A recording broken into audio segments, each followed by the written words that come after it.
Niining panahon nga ang putling ebanghelyo gihagis sa mga hiwi nga pagtulunan. Kinahanglan mo barug ang mga tinunan ni Kristo sa pagpakigbisog sa paglaban sa pagtuo, nga magkausa ug alang sa tanang panahong gihatag sa Dios ngadto sa iyang katawan. Maoy hinungdan nga namugna kining tulumanon ang putling ebanghelyo. 30 minutos nga pagsabwag sa tinuod nga ebanghelyo. Kauban ni Pastor Jeremias Hangad, ang putling ebanghelyo. Tulumanon nga gihatod kaninyo sa Herald of Grace Radio Ministries Philippines. Ang putling ebanghelyo. Ang putling ebanghelyo.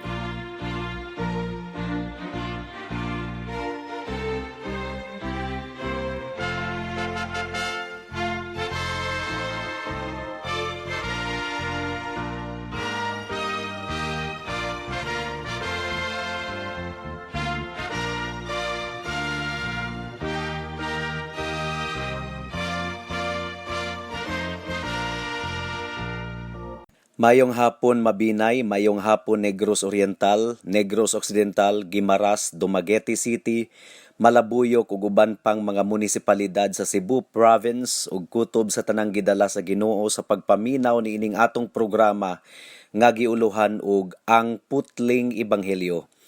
Kini ang inyong igsuon og higala sa kahanginan si Pastor Jeremias Lauri Hangad sa Herald of Grace Radio Ministries Philippines. Dinuyugan sa iglesia nga nag-sponsor ni ining atong programa ang Salitran Covenant Bible Church sa Barangay Salitran, Dakbayan sa Dasmariñas, Probinsya sa Cavite. Ang atong teksto ning takna sa kahaponon makita sa Amos Kapitulo 3, versikulo 6. Ang giingon diri: mahitabo bang dili mahadlok ang katawhan kung patingugon ang trumpeta diha sa usa ka syudad? May makalilisang bang katalagman nga mahitabo sa usa ka syudad kung dili ang Ginoo maoy muhimo niini? May the Lord bless the reading and hearing of His word. Kining Amos Kapitulo 3, versikulo 6, mga kahigalaan, usa ka rhetorical question. Usbon ko, rhetorical question. Nga ang buot ipasabot sa rhetorical question, usa kini ka pangutana nga usara ang tubag ug klaro kaayo ang maong tubag, either yes or no. Ug sa atong teksto karon, tataw kaayo ang tubag. Ang pangutana mao kini: mahitabo bang dili mahadlok ang katawhan kung patingugon ang trompeta diha sa usa ka syudad? Ang tubag, dili gayod. Sa unang panahon, kung mutingog na ang trompeta, mga hadlok ug mga lisang gayod kaayo ang mga tawo. Tungod kay ilhanan kadto nga adunay gubat, tungod kay adunay kaaway nga misulong sa ilang syudad. So, mutingog ba ang trompeta nga dili mahadlok ang mga katawhan? No. Ang ikaduhang pangutana sa atong teksto, may makalilisang bang katalagman nga mahitabo sa usa ka syudad kun dili ang Ginoo maoy muhimo niini? Ang tubag usab, wala. Tanang katalagman nga mulabay sa usa ka syudad, gikan gayod sa Ginoo. Usbon ko mga higala, controversial kini, pero mao kini ang giingon sa Biblia. Tanang katalagman nga mulabay sa usa ka syudad, gikan gayod sa Ginoo. Paminawar ko ninyo og otro. May makalilisang bang katalagman nga mahitabo sa usa ka syudad kun dili ang Ginoo maoy muhimo niini? Subot pasabot, tanang katalagman nga mulabay sa usa ka dapit, gikan gayod sa atong Ginoo. Mahitabo bang dili mahadlok ang katawhan kung patingugon ang trompeta diha sa usa ka lungsod? Niining panahuna mga kahigalaan sa tuig 2020, gipatingog sa Ginoo ang iyang trompeta, dili lang sa China, kundi sa tibuok kalibutan. Ug ang tanang mga tawo sa tibuok kalibutan nangahadlok. Nagpanic buying ang mga taga Manila tungod kay lockdown ang tanang biyahe. Huyupon ba sa Ginoo ang trompeta ug dili mahadlok ang mga katawhan? Mahadlok gayod ang mga katawhan. Gipatingog sa Ginoo ang iyang trompeta, sugod didto sa Wuhan, China. Mikuyanap ang coronavirus sa tibuok kalibutan. apil na diri sa Pilipinas. Gani sa pagsibya nato karon, 17 na ang namatay sa coronavirus ug 200 na kapin ang naka-record nga infected sa coronavirus. Pero sa pagtuon namo sa siyensya ug sa medisina mga kahigalaan, ang gidaghanon sa infected people, it is always number of death times 100. So kung adunay 17 na nga namatay times 100, ang tinuod nga na-infected na sa virus, 1,700 people na. Ug nagkaanam pagayod og kadaghan ang nangatakdan ug nangamatay sa coronavirus sa Italy, sa Amerika. And it has become a pandemic. That is, it has become a global concern. And many people are panicking. Ug ang daghang mga simbahan sa Manila napugos og cancel sa ilang mga panagtigom. Ang mga eskwelahan usab napugos og suspende sa ilang mga klase. Apan taliwala niini nga katalagman mga kahigalaan. Nagpabilin gihapon ang makahupay nga mga pulong sa atong Ginoo. Ang giingon sa Salmo 46 bersikulo 1, ang Dios mao ang atong dalangpanan ug kusog. Andam siya kanunay sa pagtabang panahon sa kalisdanan. Taliwala sa mga panghitabo, nag-awhag ang pulong sa Ginoo nga magpalig-on kita. Tungod kay siya gihapon ang naglingkod sa iyang trono ug nagkontrolar sa tanang mga butang. Usa pa sa makahupay nga mga pulong mao ang mabasa nato sa Filipos kapitulo 4 bersikulo 6 hangtod sa 7 nga nagaingon, ayaw kamo kabalaka sa bisan unsa, kundili pangayua sa Dios ang inyong gikinahanglan uban ang pagpasalamat sa tanan ninyong pagampo. Ug ang kalinaw sa Dios nga dili matugkad sa tawo manalipod sa inyong kasing-kasing ug hunahuna diha sa inyong pagkahiusa kang Kristo Jesus. Mao nga ning takna sa kahaponon mga kahigalaan, mamalandong kita niining kamulong nga pandemic nga coronavirus. Ug hinaot nga malamdagan kita niini pinaagi sa pulong sa Dios. Dili na kini dapat natong ikakurat tungod kay ang pulong sa Ginoo nagpasidaan na kanato mahitungod niini. Adunay duha ka bahin ang atong pamalandong ning takna sa kahaponon. Una, who o kinsa. Ikaduha, why o ngano man. Mudangat na kita sa unang punto. Who o kinsa. Kinsa ang nagbuot sa kamulong nga katalagman sa tibuok kalibutan karon? Ang coronavirus. When it comes to calamities like cholera, Yolanda, Undoy, ug uban pang mga katalagman, apil na ang coronavirus mga kahigalaan. Kang kinsa nagikan kining tanang mga katalagman nga miabot sa matag dapit. Pagbuto sa Taal Volcano, apektado tanang mga lumulupyo didto sa duol sa bulkan, mga linog, baha, asa gikan kining tanan. The Bible tells us very clearly, kining tanan gikan sa Dios. Dili ang Dios mao ang tuburan sa kasalanan, apan gikan kaniya ang pagtakda sa tanang mga katalagman nga midangat sa atong katilingban. Ang giingon sa Amos kapitulo 3 bersikulo 6, moabot ba ang kadaot sa usa ka syudad gawas kung gibuhat kini sa Dios? Ang tubag, dili gayod. Walay katalagman nga mudangat sa usa ka dapit, gawas lamang kung ang Dios ang nagpadala niini. Ang giingon sa Efeso kapitulo 1 bersikulo 11, diha kaniya nadawat nato ang usa ka kabilin nga iyang gitakda ng daan sukad pa sa sinugdanan, sumala sa kabubuton niya nga nagpamuhat sa tanang mga butang, sumala sa iyang tumong ug kabubuton. So you see, ang Dios nagpamuhat sa tanang mga butang, apil na ang coronavirus. Gimbutan kini sa Ginoo. Tungod kay ang Ephesians 1:11 nag-ingon, He works all things. Take note mga kigalaan, all things according to the counsel of His will. Kinsa ang gadesisyon nga adunay coronavirus sa Wuhan, China ug mukuyanap kini sa tibuok kalibutan? The Word of God is very clear. Ang Dios mao ang nagtakda nga kining tanan mahitabo.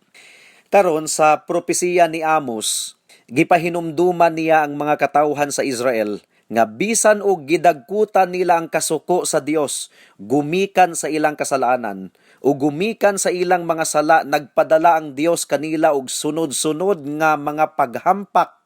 Apan wala gihapoy epekto kadto kanila mga kahigalaan. Wala nila makita nga gikan kadtong tanan sa Dios. Nagmagahi gihapon ang ilang kasing-kasing ug wala sila matandog niadto nga mga paghampak ug wala nila makita nga kadtong tanan gikan sa Dios. Nagpadala ang Dios og kalayo, kagutom, balatian. Apan ang tubag sa mga Israelita, aksidente lamang kuno kadto, timing lang kuno, o trabaho sa ilang mga kaaway, or dimalas lang. So ang katuyuan sa Dios sa iyang paghampak sa nasod sa Israel, murag nahimong kawang, walay epekto. Ug bisan pag adunay mga propeta nga gipadala ang Dios aron mapasidan-an sila, ila hinuong gilutos kadtong mga propetaha. Mao nga sa atong teksto karon, gipadala sa Dios si propeta Amos ngadto kanila aron mapahinumduman sila nga walay kadaot nga midangat sa ilang nasod nga wala gimugna sa Dios. Nga murabag miingon si Amos ngadto kanila nga wala ba gihapon mo makaamgo? Wala gyud ninyo mahuna-hunay nga ang tanang mga katalagman nga nasinatian ninyo ni adtong milabay nga mga panahon gikan kadtong tanan sa Dios? Kay ngano, aduna bay katalagman nga moabot sa usa ka syudad nga dili gikan sa Dios? Mao kadto ang tema sa mensahe ni propetang Amos ngadto sa mga Israelita mga kahigalaan. Tanang kalamidad nga atong nasinatian, ang Dios ang nagpadala. Mao nga sa tanang mga paghampak nga atong nasinatian, apil na kining coronavirus, kinahanglang matanawan nato ang kamot sa Dios nga nagpanglihok niining tanan. Ug magpaubos kita sa atong kaugalingon at tubangan sa Dios, ilalom sa pagduaw kanato sa Dios pinaagi sa katalagman. This is God's visitation to Wuhan, China. Usa ka nasod nga manlulutos sa mga Christians sulod na sa ginatos nga mga katuigan hangtod karon. Daghan na kaayong mga Christian missionaries nga gipangpatay didto sa China. Mga Christians, pastors ug missionaries ginalutos didto. Underground ang ilang mga simbahan didto sa China. Ang tinuod nga mga simbahan. Kinahanglang magpaubos kita sa atong kaugalingon. Ngano kahano nga wala man nagpabilin ang coronavirus sa China? Nganong mikuyanap man kini sa tibuok kalibutan? Apektado ang tanang ekonomiya tungod niining coronavirus. Asa kini nagikan? Tataw kaayo ang Biblia. Kining tanan gikan sa Dios ug samtang atong giila nga adunay human agency or human guilt nga instrumento sa pagdangat sa daghang mga kalamidad nga atong nasinatian, kinahanglan usab natong ilhon at the same time ang kamot sa Dios nga nagmugna niining tanan. Nasayod kita nga aduna gayoy mga sala nga makamugna og dili maayong bunga. Example, Panultihon Kapitulo 23, versikulo 21, nagaingon, kay ang mga palahubog ug mga hakog musangpot sa pagkawalay nahot. Kung magpunay ka lamang og kaon ug katulog, magkagidlay ka sa dili madugay. So aduna gayoy mga sala nga naturally nagmugna og mga consequences. In fact, tanang sala mga kahigalaan, tanang sala aduna gayoy consequences. Mapobre ka kung palahubog ka og tapulan ka. Mao kini giingon sa Panultihon 23 bersikulo 21. Unsa pa? Kung palaaway ka, likayan ka sa mga tawo. Kung bakakon ka, wala nay musalig nimo.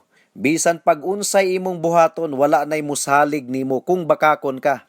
Kung masinahon ka, well, miserable ang kinabuhi sa tawong masinahon, mga kahigalaan. Apan, kung ang sala sa mga katawhan hilabihan na gayod kaayo sa usa ka syudad o lungsod, to the point nga nahimo na kining national sin, To the point nga midilaab na kaayo ang kasuko sa Dios sa usa ka dapit. Adunay mga higayon nga labaw pa sa natural consequence ang masinatian sa mga tawo ug ipakita sa Dios ang iyang gahom ug hustisya ug ipanimalo sa Ginoo ang dungog sa iyang ngalan ug mubarog siya batok sa kasalanan. Ug kung atong tun-an ang Biblia mga kahigalaan, puno kaayo kini og national ug international nga paghampak ug katalagman gumikan sa sala sa mga tawo. You want to take a tour sa mga katalagman nga nasinatian sa tibuok kalibutan? Well, ang baha sa tibuok kalibutan sa kapanahunan ni Noe gumikan sa pagkadautan sa mga katawhan. Tanawang nahitabo sa Sodoma ug sa Gomora kung nagbasa mo og Biblia. Gisunog sa Dios ang tibuok syudad sa Sodoma ug Gomora gumikan sa pagkadautan niini. Tanawang nahitabo sa clan ni Korah. Dili lang si Korah kundi ang tibuok niyang banay nga mirebilde kang Moises. Mibuka ang yuta ug gilubong silang tanan nga buhi. Kinsa pa? Si Sennacherib, si Belshazzar ug uban pa. Tanawa usab ang nahitabo sa Jerusalem. Bisan hangtod karon, ang ilang gisinggit ngadto kang Pilato niadtong si Kristo gidakop. Ang ilang giingon, kami maoy manubag sa kamatayon ni ining tawhana. Kami ug ang among mga anak, mao gyud to ang ilang gipamulong. Ilansang siya sa krus ug ilang gibaylo si Jesus kang Barabas nga tulisan. Ug unsay nahitabo sa Israel hangtod karon mga higala. Giani nila ang ilang gipamulong sulod sa daghan na kaayong mga siglo. Ug niadtong panahon ni Hitler, sila ang gidumtan kaayo ni Hitler to the point nga gipamatay ni Hitler ang 6 milyon nga mga Hudiyo. Daghan kaayong mga katalagman nga abi nato og tsansa lang apan gikan gayud di ay kadto sa Ginoo. Kanus kini mahitabo kung hilabihan na gayud kaayo ang pagkadautan sa mga katawhan. Sa nasod sa Israel, ang pagsimba sa mga Diyos-Diyos, mao gayud ang ilang national sin. Mao nga gisilutan sila sa Dios og sunod-sunod nga katalagman, hangtod nga giluwa sila gikan sa yutang gisaad ug gibihag sila ngadto sa Babilonia. Ilang gibaylo ang tinuod nga Dios sa mga Dios-Dios nga gikan sa Babilonia. So giluwa sila sa Dios ug gibalibag ingon nga mga bihag didto sa Babilonia, tibuok nasod sa Israel. Karon, kung masinatian sa atong nasod ang espada sa Dios, gumikan sa grabe kaayo nga sala niini, well, duty og responsibilidad sa mga katawhan sa Dios nga makigbisog batok sa maong sala, nga mao'y hinungdan sa espada nga midangat sa atong nasod. Umaw ka na hinungdan mga kahigalaan, nganong nagawali kita batok sa sala sa pagsimbag mga Diyos-Diyos, usa sa mga national sins diri sa Pilipinas. It is our duty as a church that we will wage war against that national sin. Ug kinahanglang hinumduman nato kanunay nga walay katalagman nga mudangat sa usa ka syudad nga dili gikan sa Dios. Ug kung walay katalagman nga mudangat sa atong lungsod nga dili gikan sa Dios, it also follows nga walay kasulbaran sa maong katalagman nga dili usab magikan sa atong Dios. Mao nga mudangup kita sa Dios sa bug-os natong kasing-kasing aron madawat nato ang iyang kaluoy. Ug isip mga Kristohanon, magampo kita aron mahimaya ang Dios niining tanan. It is our duty to pray and to proclaim the word of God in this time of calamity. Alang sa mga katawhan sa Dios, responsibilidad usab nato nga mahimong ehemplo sa tanang mga tawo diha sa kalinaw sa hunahuna ug dili magbagutbot sa mga kalisod nga atong nasinatian. Kay ngano man, tungod kay nagsalig kita sa Dios nga mao ang nagkontrolar sa tanang mga butang. People are looking at us. Kung ang mga Kristohanon magpanik pod, wala tay kalainan sa tanang mga katawhan sa kalibutan. Ang giingon ni Job, bisan pagpatyon ko sa Ginoo, musalig gihapon ko kaniya. Hinaot nga mao kini ang itatak nato sa atong alimpatakan. Ang Dios ang nagkontrolar sa tanang mga butang, mao nga musalig lamang kita kaniya. Mudangat na kita sa ikaduhang punto. Nganong gibuhat man kini sa Dios? Nganong gitugot man niya nga mudangat ang coronavirus? Well, mao kini ang atong pamalandong karong sunod semana actually, mga kahigalaan. Atong i-explore ang tanang giingon sa Biblia. Most likely, sumala sa gikaingon ko na ganina, gumikan kini sa sala sa mga katawhan. Apan nasayod kita nga si Job, nakasinati sa tumang pag-antos, dili gumikan sa iyang kasalanan, kundili tungod kay gisulayan lamang sa Ginoo ang iyang pagtuo. Adunay contest between God and Satan sa kinabuhi ni Job. Ug bisan pa sa mga pag-antos niya, wala niya tungluha ug wala niya talikdi ang Ginoo. So pending ang ikaduhang punto, mga kahigalaan, mao kini ang atong pamalandungan karong sunod semana. Pero bisan unsa man ang rason sa Dios sa iyang gibuhat karon, dili nato pwedeng pasumanginlan ang Ginoo nga nagtripping-tripping lang, nga gikalipay niya kining tanan, nga iya kining gibuhat nga wala lang. Dili ingon ni ana ang atong Ginoo, mga higala. Yes, kinahanglang musilot siya sa sala. Apan sa iyang pagsilot sa sala, wala niya kini gikalipay. Matod pa sa Biblia, God doesn't have any pleasure in the death of the wicked. Out of necessity, kinahanglang silutan sa Dios ang mga makasasala, gumikan kay Dios man siya sa hustisya. Apan sa iyang pagsilot sa mga makasasala, wala gayod niya kini ikalipay. Sa laing bahin, nag-awhag siya sa mga katawhan nga muduol kaniya aron makabaton og kinabuhing dayon. So despite the heavy situation that we are facing, we are most assured that it comes from the most loving, merciful, compassionate, and sovereign God. Daghang posibleng rason. Posible nga nakig-istorya ang Dios kanato pinaagi niini nga virus. Walay gibuhat ang Dios nga aksidente lamang. Ang tanan niyang gibuhat adunay tumong ug katuyuan.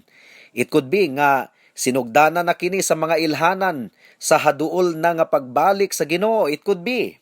Pwede usab nga gi-remind lang kita sa Ginoo nga mangandam sa atong pag-atubang kaniya. Prepare to meet thy God. Atong iampo, mga kahigalaan, nga taliwala sa tunglo ug kasuko sa Ginoo, hinumduman niya ang iyang kaluoy. Mao kana ang giingon sa Habakuk kapitulo 3 bersikulo 2. Ato usab nga iampo ang mga doctors ug mga nurses ug mga pulis nga mga frontliners sa pagsugpo niini nga virus. Ato usab nga i-grab ang higayon nga mas makaampo kita og duro alang sa atong mga kababayan. Labaw sa tanan, atong imantala ang atong Ginoong Hesukristo taliwala niining kalibutan nga puno sa mga kagubot ug mga katalagman ug mga kalisdanan.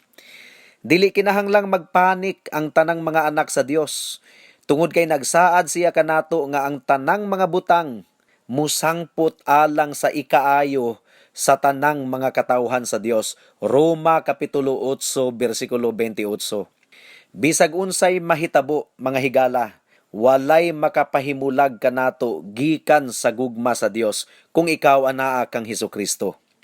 Sa katapusan, atong hinumduman nga wala gi-exempted sa Ginoo ang iyang anak nga si Hesukristo gikan sa mga pag-antos.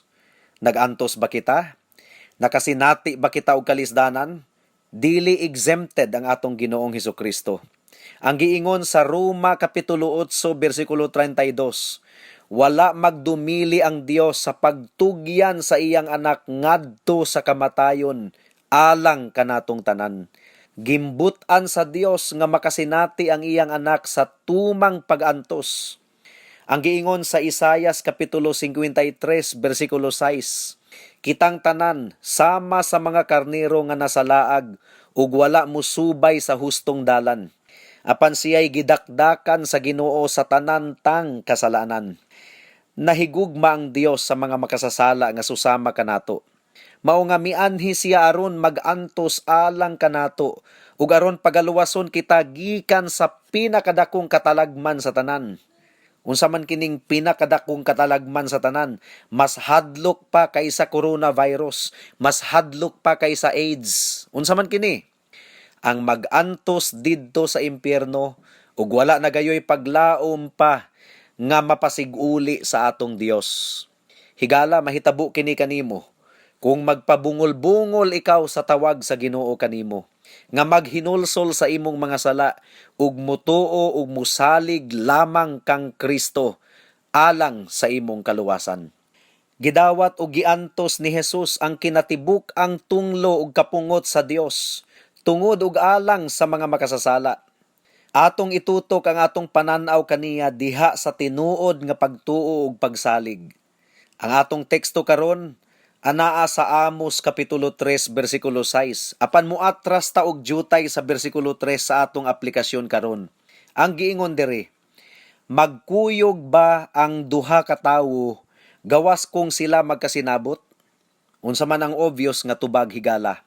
Dili gayod. Imposibleng magkuyog ang duha ka tawo kung dili sila magkasinabot. Mga higala, kinahanglang muuyon ka kang Kristo. Adisir ka makalakaw kauban kang Kristo. Kinahanglang muuyon ikaw kaniya ug musunod sa iyang kabubuton. Kinahanglang tagbuon mo siya sa dapit nga ginganlan og Kalbaryo, diin nagbarog ang old rugged cross. Kinahanglang makigtagbo kaniya didto ug dawato nimo ang iyang gibuhat nga pagsakripisyo ug pagpaula sa iyang dugo, ang iyang kamatayon ug pagkabanhaw aron ikaw mapasiguli ngadto sa Dios. Higala, kung hangtod karon wala ka pa makabaton sa grasya sa kaluwasan, basin og usa ka sa mga nakuyawan ug nahadlok niining simanaha tungod sa coronavirus, basin og nakapasubo kini kanimo, mas grabe pa niini ang pag-antos nga naghulat sa tanang nagdumili kang Kristo. Si Kristo lamang ang bugtong mong paglaom, paghinulsol sa imong mga sala ug salig lamang sa dugo ni Hesukristo. Balik sa Dios. Siya nagahampak aron iya kitang ayuhon ug tuliron. Siya nagasamad aron iya kitang hupayon. Kung nasamad ang imong kasing-kasing higala, tungod kay nakita na gayud nimo karon nga nahailalom ka sa tunglo sa Dios gumikan sa imong kasalanan, iya usab ikaw nga pagaayuhon kung itutok nimo ang imong pagtuo ug pagsalig kang Hesus lamang sa iyang hamili nga dugo alang sa imong kaluwasan. Buhata kini karon na jud, kay basin og karong taod-taod ulahi na ang tanan. Amen. Hangtod din hilang kita taman sa atong pagtuon karong taknaa tungod kay wala na kitay oras pa. Ako kamong padayon nga giimbitar sa pagpaminaw niining atong programa sa matag Miyerkules, alas 6 hangtod sa alas 6:30 sa hapon dinhi sa Power 102.1 RFM. Daghang salamat.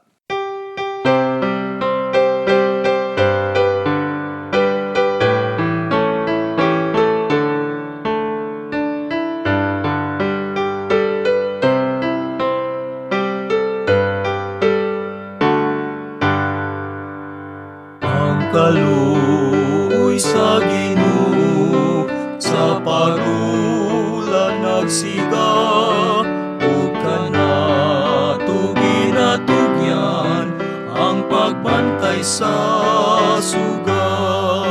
Ang suga mo pasiga ngadto sa mga balod kay adunay nangalunod kinahanglan luwason.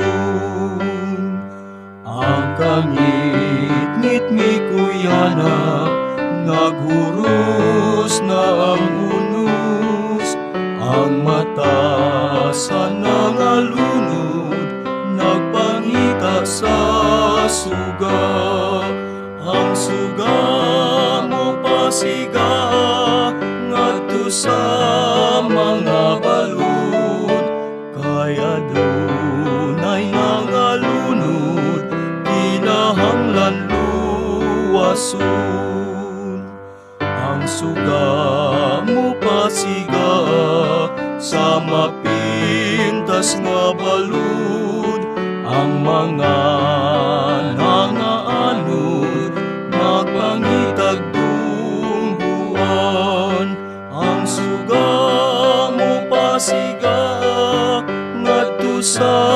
mga balud, kaya dunay nangalunod, kinahanglan luwason. Alang sa dugang nga mga pangutana, mahimong mo text kang Pastor Jeremias hangad sa 0935 744 3030.